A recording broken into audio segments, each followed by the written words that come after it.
guided by right core values, purpose, belief, good fellowship, and stewardship, together with an organization managed by thoroughbred business owners and seasoned industry leaders, in unison with a goal to achieve, we do not just commit, we deliver. We do not just plan, we fulfill. Ladies and gentlemen, this is Royal.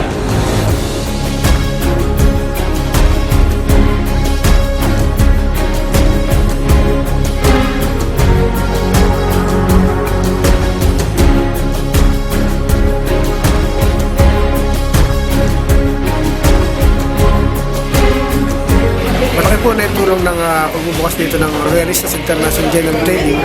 Dito po kasi napapatunayan natin na yung ating negosyo ay pang international na, hindi lang sa Pilipino, kundi sa lahat na po na ibang lahi.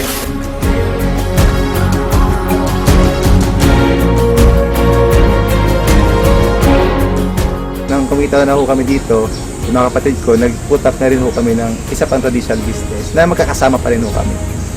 Napagtayo kami ng isang restaurant at the same time yung car wash na ito patatakbuhin po ng pamilya ho namin. Itong negosyo na to, ito ay bunga ng negosyo ng Royal.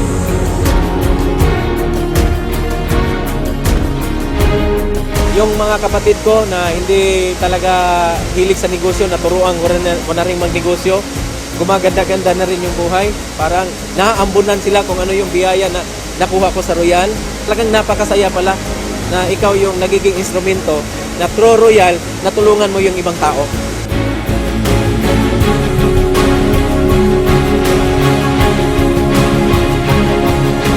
Ibang klase yung vision nung may-ari. Ibang klase yung mancom ng Royal. Yun ang nakita ko sa Royal Business Club, yung integrity at credibility ng may-ari at ng management. Ibang klase yung determination ng presidente at chairman. So kung determinado yung may-ari, mas kumbaga mahahawak eh.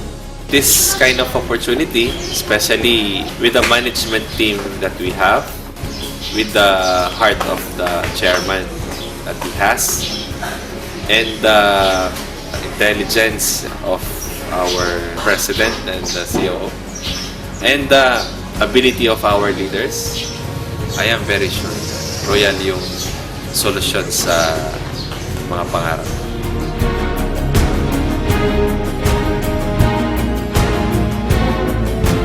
Pantay-pantay sa Royal na kahit high school graduate lang po ako, pwede kang maging top earner.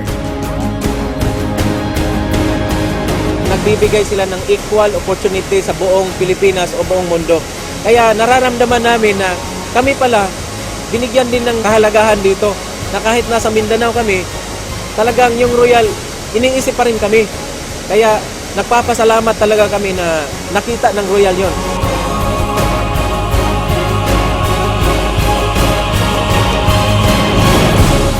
Since the inception of Royal, our intention is to lead and set the trend. We do not just follow. Royal's integrity, honesty, and good values are seen in the things that we have accomplished. Still, our preparation and hard work will remain to be the company's primary asset. This is Royal.